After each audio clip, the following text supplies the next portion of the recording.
Hey there, future homeowners. Now, if you are a first-time home buyer or you're just looking to get options and information about buying a home here in Halifax, you are in the right place and welcome to my channel.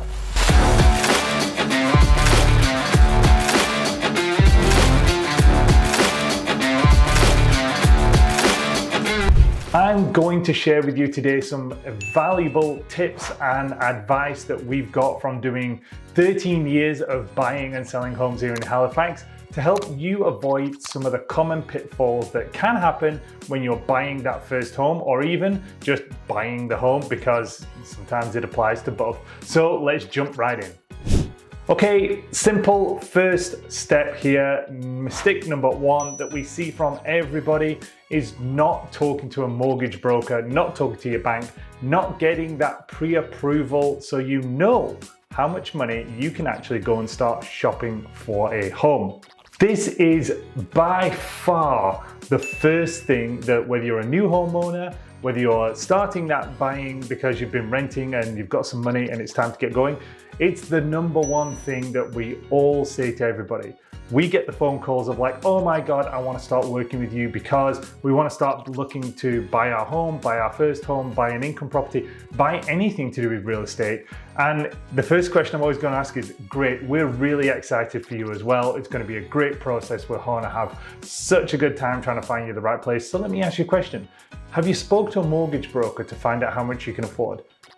And there's that awkward silence kind of, of like, oh no, not yet. I'm like, great, first step, let's get that sorted. Because imagine you're walking down the street and you have no idea how much money is in your bank account, but you see the killer suit, the killer dress, the shoes, the watch, whatever it may be. You don't know if you can afford it. So it's like everything in life. You have to know, you have to have a budget and figure out exactly what you can spend before you start going shopping. Okay, mistake number two, and again, applies to everybody. Waiting for that unicorn of a house to show up because it's the perfect house. You have that wish list of every single thing that you want to be able to basically buy your dream unicorn home on the first attempt. Sorry, it's just not going to happen. I'm not saying it won't happen, it's just incredibly rare to find that unicorn property when you're looking at houses in a market like we have here in Halifax that there's not a huge amount of inventory available. We're talking like 600 homes in an area of a population size of 500,000 people. You're not going to find it. So this is where we get into the second strategy, the second tip, which is sit down and make a list of the items that are really critical, like got to have items. And then you can also put to the side of it a little bit of like, well, here's the nice to have stuff. And I say to people all the time, if we can find a home that's like a 6 to a 7 out of 10 in terms of what we're looking for, the area, the amount of beds, the backyard space, the driveway, the garage or not garage, if we can get that 6.5, 7 out of 10 in this market, we're doing pretty well, because then you can spend the time in the property and actually make it your 8 out of 10, your 9 out of 10. And again, it's not going to be a unicorn property. They are so slim to try and find those properties that make everybody's perfect match so that you're going to buy that home and be in it forever. So that was mistake number two. Okay, mistake number three, we're talking about emotions.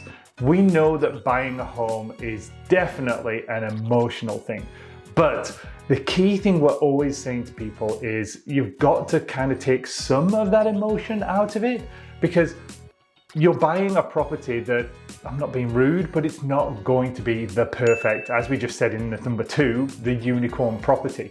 We're going to go through the house inspection. We could potentially be looking at drilled wells, septic tanks, all of these things that have got to be inspected. And there might be some things that are going to show up that are going to need negotiations or going to need fixing.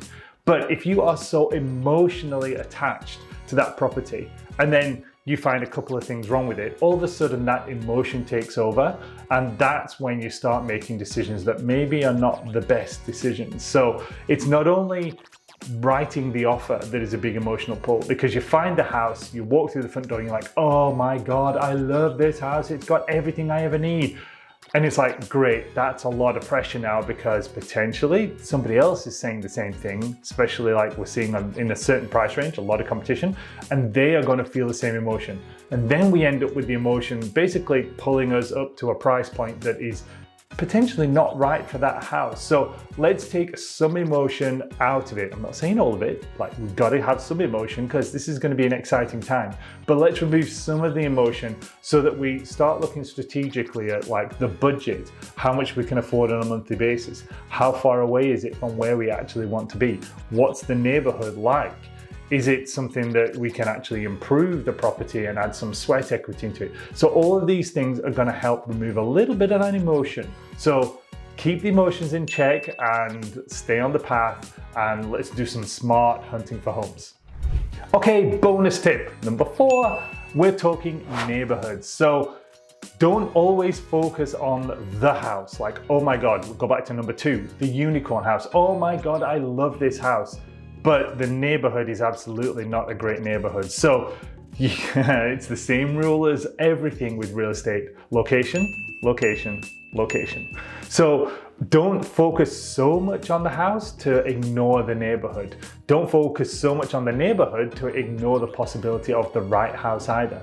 So that's our bonus tip, is let's not focus too much one way or another way on the neighborhood. And there you have it. 3 tips plus the bonus, all about buying the first home, or even just general tips for buying homes here in Halifax. Remember, this is a significant investment that we are making here to buy you either the first home or take that first few steps on the property ladder, maybe doing trade-ups and everything else as well. A little bit of preparation is actually going to take us a long way and make this process a lot smoother and a lot more simple. If you found these tips helpful, give the video a thumbs up, hit the subscribe button to get all of the rest of the content that we push out there. And if you have any questions, reach out and let me know.